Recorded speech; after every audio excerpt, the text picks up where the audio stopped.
안녕하세요, 악입니다. 오늘은 2024년 6월 26일 비트코인 시황에 대해서 한번 말씀드려 보겠습니다. 사실 뭐 특별한 내용은 없는데 조금 소소한 부분들을 오늘 조금 채워보려고 오늘도 영상을 촬영하게 되었습니다. 아무래도 제 영상을 주로 보시는 구독자분들께서는 뭐 특별한 게 없더라도 중간중간 체크를 해주시는 거를 좀 좋아하시는 것 같아서 영상이 큰 관점의 변화는 없지만 그 작은 봉들을 보면서 단기 관점들에 대한 어떤 내용들도 좀 담아보면서 꾸준히 좀 영상을 찍어보려고 합니다. 그 외에도 뭐 추가적으로 말씀하실 부분들이나 이런 것들은 댓글 남겨주시면 거기에 추후에 이제 영상 찍으면서 반영해서 찍어보도록 하겠습니다. 자, 오늘의 순서는 기본적으로 뭐 지난 관점 한번 체크하고요. 그 다음에 추후 관점에 대해서도 한번 묶어서 보고, 그리고 이제 오늘 좀 중요한 부분, 추후 관점은 이제 좀 단기 관점이 될 거고요. 그리고 두 번째로는 이제 매수량, ETF 매수량에 대해서 한번 말씀드려 보겠습니다. 일단 지난 관점은 이제 큰 부분은 이렇게 한 추세가 하락이 일어났다. 그래서 이 한 추세에 대한 반등이 나올 거라고 예상한다. 근데 그 반등이 어느 레벨로 올라오느냐에 따라서 추후 저는 한 번 더 하방으로 갈 거라고 생각을 하기 때문에 어딘가에서 하방을 줄 텐데 이 어느 정도 반등을 주고 내리는가에 따라서 다음 시파동이 짧아지거나 길어지거나 한다라고 말씀드렸고, 하지만 그래도 저는 55.6K 전저점은 깨질 거라고 보고 있다. 가장 짧은 게 55.6K의 약갱신, 살짝 갱신하고 올라오는 한 뭐 55K 정도나 아니면 한 뭐 54점 중반 정도, 한 1K 정도 갱신하는 정도의 무빙이 좀 얕은 무빙이라고 생각한다. 자, 그러려면 이 되돌림의 레벨들 중에서 가장 높은 레벨로 좀 되돌리는 게 좋겠다. 제가 생각하는 높은 레벨이라고 한다고 하면 한 67K에서 68K 구간, 딱 요 정도가 되겠죠. 67K에서 68K 구간 정도가 저는 맥시멈이라 생각하고, 그랬을 때 반등이 올라온다면 이런 그림이 되겠죠. 이렇게 내린 다음 67, 8K까지 반등하고 그 다음에 재차 하락해서 한 54K 혹은 55K 정도의 약갱신 정도를 한다 라는 게 일단 제 메인 시나리오입니다. 그래서 지금 이게 어제까지 말씀드렸던 지난 관점이랑 추후 관점에 대한 큰 뷰고요. 조금 작은 상세한 내용을 좀 보려고 해요. 일단은 지금 제가 좀 작도를 해놓고 방에도 브리핑을 드린 부분인데, 자, 1차적인 라인을 어디로 보는가, 그리고 지금의 흐름은 그럼 괜찮은가 라는 부분들을 한번 체크해 볼게요. 제가 일단은 이렇게 주요 매물대들을 좀 그어 놓고, 그리고 상단에도 1차적으로 걸릴 만한 매물대도 조금 만들어 놨습니다. 자, 그러면 제 생각에는 지금 원래 어제 새벽 중에 전 좀 내릴 줄 알았어요. 아마 요 정도 수준이었을 거예요. 요게 이제 새벽 넘어가는 한 12시부터 1시 넘어가는 부분인데, 제가 요렇게 꺾이는 것까지 보고 잤습니다. 그래서 제 예상으로는 한 요렇게 내려와 가지고 뭐 한 요런 부분까지 내려왔다가 아침에 새벽에 찍고 이렇게 올라와 있지 않겠나라는 예상으로 잠이 들었는데, 웬일인지 비트코인이 그 이후로도 한 번, 두 번의 고점 갱신을 만들어냈습니다. 이게 좋은 흐름으로 가려고 했다면 이 채널, 지금 유효하게 작용하는 채널을 하방 돌파하지 않고 하단에 지지받고 이런 식으로, 혹은 여기에서 그냥 이대로 비비다가 이렇게 뚫어내 버렸으면 가장 좋은 구조였을 것 같아요. 그리고 여기에서 만약에 이렇게 뚫어냈으면 엄청 멀리 갔을 거예요. 왜? 여기에 원래 조정이 일어나야 되는, 가격적으로 하락이 나와야 되는 자리인데 하락이 나오지 않고 우상향하는 형태로, 강세 조정의 형태로 일어났기 때문이죠. 그러면 앞파동보다 뒤에 파동이 훨씬 더 크게 그리고 강하고 빠르게 나오는 게 일반적입니다. 그랬는데 잘 버텨주었고 롱의 의지는 잘 확인했지만 두 번의 갱신을 하고도 상방 돌파하지는 못했습니다. 그래서 뭐 지금의 상황이 어떻냐라고 하면 그래도 저는 롱에 긍정적이라고 생각하고 여기는 바닥이라고 생각합니다. 여기에 저점을 깰 확률은 굉장히 낮지 않겠나라는 생각을 하고 있고요. 자, 이걸 기반으로 그러면 지금은 조정이 진행되고 있는 거냐, 채널 이탈을 했으니 라고 물어본다면 네, 저는 지금 조정이 진행 중이라고 생각합니다. 여기에 보시면은 15분 봉상 저점이 갱신이 됐어요. 이전에는 한 번도 15분 봉상 저점이 갱신되지 않았습니다.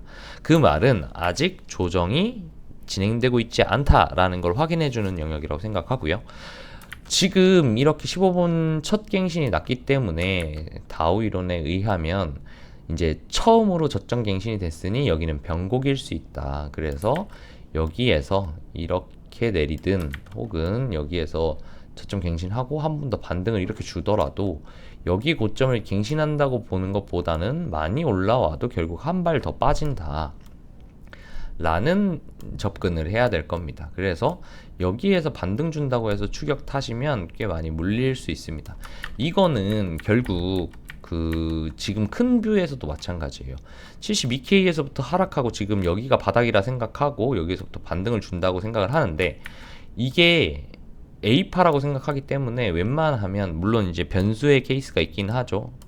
이제 익스펜디드 플랫, 고점을 넘기는 플랫 형태가 있긴 하지만 그 외 대부분의 조정들은 이 고점을 넘기지 못하고 아무리 많이 되돌려도 고점을 넘기지 못하고 하방하는 이런 구조를 만듭니다. 그죠? 그와 같다고 생각하시면 됩니다. 여기에서의 조정이 시작되었으니 아무리 많이 돌려도 여기 고점을 넘기지 못하고 재차 하락을 할 거다. 단 이 되돌림이 깊다면 그 C파는 아까 큰 뷰에서도 말씀드렸듯이 C파는 이 직전의 저점을 크게 갱신하지 않을 수도 있다. 약갱신, 즉 위의 힘이 강하기 때문에 약갱신을 하거나 혹은 정말 만약에 뭔가 이슈가 외부적 이슈가 뜬다면 이런 식의 플랫 조정 이후 강력하게 날아갈 수도 있다라는 생각을 하고 있습니다. 자, 이 상태에서 그러면 제가 지금 이 노란 선은 아까 말씀드렸듯이 매물대랑 지지저항이 걸릴 만한 자리를 조금 체크해 놓은 거예요. 이게 오늘 저희 방에서도 많이 쫄려 하시길래 제가 이렇게 그려드린 다음에 자, 여기 1차입니다. 1차예요, 2차예요, 3차예요, 4차예요. 그리고 1, 2, 3, 4차 중에 가장 강력한 부분은 이렇게 노란 박스 형태로 그려놨습니다 라고 말씀드리고, 자, 순차적으로 어떻게 이 1, 2, 3, 4차의 저항선을 뚫고 내려가는지를 보는 게 중요합니다. 그 뚫고 내려가는 걸 본다는 건 기본적으로 힘의 강도를 체크하는 거라고 생각하시면 됩니다. 하방의 힘이 강하면 어때요? 1번은 그냥 지나칠 겁니다. 만약에 굉장히 강하다면 2번도 지나칠 겁니다. 그렇게 한 추세가 이렇게 강력하고 빠르게 내려왔다면 반등 역시 약할 가능성이 높죠. 그리고 약하다는 건 다음 파동도 역시나 강하게 내려간다는 겁니다. 그러면 여기 바닥까지 체크할 수도 있는 거죠. 이해하셨죠? 그래서 이 1차 방어선, 2차 방어선, 3차 방어선이 어떤 방식으로 뚫리는지를 보는 게 좋을 것 같다. 그렇게 말씀을 드렸어요. 제 평단은 여기니까 저는 3, 4차의 선화롱을 받겠죠. 여기서 불타는 건 좀 위험하니까. 자, 그러면 지금의 상황에 대입해서 보자고요. 자, 지금의 상황은 어때요? 일단 첫 번째 첫 파동이 내려왔고 하이패스로 뚫진 못했습니다. 살짝 걸리는 모습을 보여줬어요. 이건 어떤 의미예요? 1차 방어선조차 깔끔하게 하이패스를 뚫지 못했다는 건 하방의 힘이 그리 강하지 않다라는 걸로 볼 수 있습니다. 그래서 제 생각에는 아마도 여기에서 이렇게 한번 걸려줬으니 한 2차, 3차에서는 거의 끝나지 않겠나. 4차 방어선까지 가는 일은 거의 없지 않겠나라는 생각을 지금 하고 있습니다. 자, 만약에 이 정도 수준까지 빠진다. 이게 지금 가격대가 한 6만 400 정도가 되네요. 한 6만 중반까지 빠진다고 하면 아무래도 이쯤이 되면 이 상승에 대한 조정으로는 꽤 합리적인 위치라고 볼 것 같아요. 근데 제 생각에는 요렇게 좀 예뻐 보이는 자리까지는 안 줄 것 같고, 아마 제 생각에 어제도 말했던 것 같은데 아주 통수를 치면 여기서 이렇게 깔고 올라가겠죠. 아주 강하면. 그게 아니라면 뭐 요 정도로 짧게 끝나고 이쯤에서 지지를 받거나 혹은 지나쳐 버리거나 라고 생각해요. 한 요 정도만 받으면 좀 짧은 편이거든요. 작은 조정입니다. 그리고 만약에 여기까지 이렇게 눌린다면 꽤 깊죠. 꽤 깊습니다. 그래서 공포를 한번 더 주고 올리는, 타지 못하게 그런 구조로 나올 수도 있다고 생각을 합니다. 자, 그래서 지금 상황 아까 다시 돌아가 보면 1차 방어선에서 벌써 턱하고 걸렸다는 건 2차 방어선에 가면 힘이 더 약해질 거고 3차 방어선까지 가면 더더욱 약해질 겁니다. 그렇기 때문에 하방의 압력이 점점 줄어들게 될 거고, 잦아드는 캔들, 급락이 나온 상태에서 이후에 반등 줬다가 이런 식으로 캔들이 잦아지면 어때요? 우리는 매도세가 줄어들었다 생각하고 장을 보고 있던 사람들이 롱도 칠 거고요. 그리고 숏을 쳤던 사람들은 여기에서 익절을 할 겁니다. 그것이 이제 숏 커버링이겠죠. 그러면 그 기세를 동반해서 이제 추세가 반전이 될 수 있는 거죠. 그래서 제 생각에는 지금 롱 입장에서 좋은 흐름이라고 생각해요. 1차 방어선에서도 걸렸고, 물론 지금은 1차 방어선 뚫리긴 했지만 1차 방어선에서 걸릴 만큼 지금 롱 힘이 그렇게 강해 보이지는 않습니다. 그래서 저의 진한 관점대로 아마 여기는 깨지 않고 이런 식으로 올라갈 거다. 자, 그렇게 보고 있는데 문제는 올라가는데 이 위에 어디 선까지 올라갈 거냐. 아까 말했던 67, 68 정도 수준까지 와줄 것이냐. 아까 말했던 67, 68 수준까지 올 수 있을 것이냐. 혹은 65 정도에서 멈추고 하방으로 크게 떨어질 것이냐가 꽤 관건일 거라고 생각합니다. 그 와중에 지금 여기 보시면 두 가지의 체크 포인트가 있을 것 같아요. 제가 지금 그어놓은 것들. 가장 중요하다고 판단되는 단기적인 자리들입니다. 한 64만 중반대가 되고요. 그 다음에 63만 중반대가 됩니다. 이 자리들이 중요한 이유는 이 상태에서 만약에 2번 정도 선에서 올라갔다 치면 여기에서 오를 때가 중요해요. 여기까지 짧게 오르느냐. A파 상승보다 C파가 짧게 올라간다라는 건 지금 롱 힘이 부족하다라는 거죠. 만약 여기에서도 A파만큼의 길이만 올라와 준다고 하더라도 대충 찍어볼까요? 만약에 2파까지 눌린다고 봤을 때, 아니 요 2단계까지 눌린다고 보면 거의 요 정도, 한 1대1 정도가 65K 정도 되네요. 요 정도가 되겠네요. 여기까지. 그러면 한 1대1이 좀 모자란 상황까지 찍더라도 786, 1대 786짜리 정도 혹은 1대1 자리까지만 가져도 여기까지만 눌렸다는 건 사실상 덜 눌린 거니까 올라갈 힘이 더 강하다라고 봤기 때문에 이 정도까지 밀 수 있겠다. 그럼 65K 정도까지 보수적으로 본다고 해도 제가 봤을 때 요 매물대가 있기 때문에 한번 걸릴 것 같아서 64K 정도까지는 좀 홀딩을 해봐도 되지 않겠나 라는 생각을 합니다. 그래서 뭐 여기도 보면 좀 중요한 나이기닝이긴 하네요. 여기가 65K, 여기가 1대1도 겹치는 자리죠. 2파까지, 그러니까 2단계까지 눌린다고 봤을 때는. 자, 그래서 일단은 첫 번째 지금의 흐름으로 체크해야 될 거는 1, 2, 3, 4단계 중에 어디에 지지를 받고 반등을 주느냐. 그리고 반등을 준다고 하면 여기 공점을 갱신하고 날아갈 텐데 1차, 2차, 1대1 자리까지 얕게 눌리면, 아까 2파까지 눌리면, 2단계까지 눌리면 이 정도가 1대1이라 그랬죠. 65K 정도. 그러면 강도를 보는 거죠. 상승의 강도가 어느 정도 되느냐. 상승의 강도를 보는 두 가지 기준을 드렸어요. 매물대 어디까지, 몇 단계까지 뚫고 지지를 받느냐. 두 번째는 어디까지 올라가느냐. 이걸 봐야 그 다음 파동이, 제 생각에는 아마 스케일로 봤을 때 이렇게 하고 이렇게 했다고 이 하락에 대한 조정이 끝나진 않았을 것 같거든요. 왜냐면 하락이 꽤 길었어요. 여기서부터잖아요. 그러면 이만큼 하락을 했는데, 이 기간 이만큼의 금액을 하락을 했는데 요 정도 단기 반등을 주고 끝나는 건 좀 작아 보여요. 그래서 아마 한 발 더 눌리고 갈 텐데, 그러면 여기에서 이 파동이 어디까지 가주느냐에 따라서 이 다음 파동의 타겟 값도 어느 정도 정해집니다. 물론 눌림이 다 나와봐야 정확히 알겠죠. 정확히? 라기보다는 확률 높게 알겠지만, 그래서 항상 이런 힘의 구조들을 조금 생각해 보시면 좋습니다. 그래서 지금도 단기적인 뷰에서도 어느 정도 눌리느냐, 그리고 어디까지 갈 수 있느냐를 잘 체크하시고 보셨으면 좋겠습니다.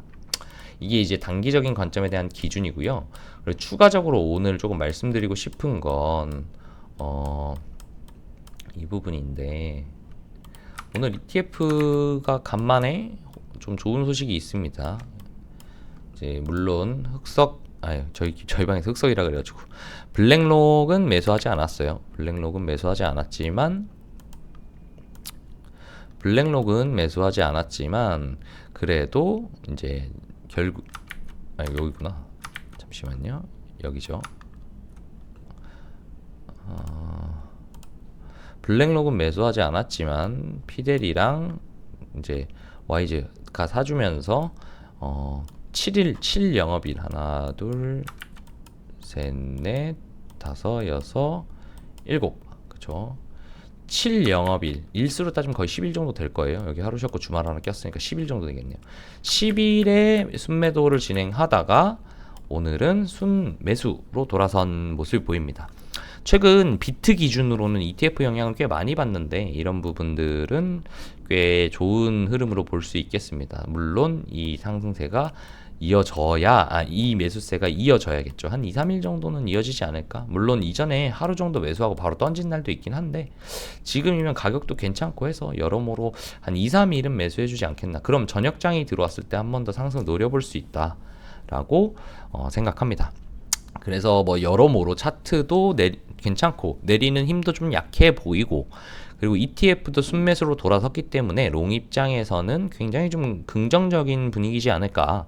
저점 갱신은 아마 없이 한 발 더 고점을 높이는, 적어도 한 65K 혹은 66K 정도까지 한 파동을 쏘고 그 이후에 6667 정도까지도 갈 수 있지 않을까라는 생각을 조심스럽게 해봅니다.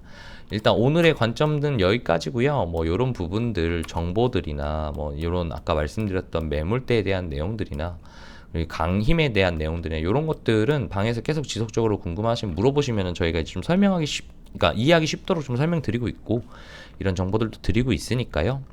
편하게 입장하셔서 같이 공부도 하고 매매도 하고 하셨으면 좋겠습니다. 자, 오늘 영상은 여기까지 하겠습니다. 감사합니다.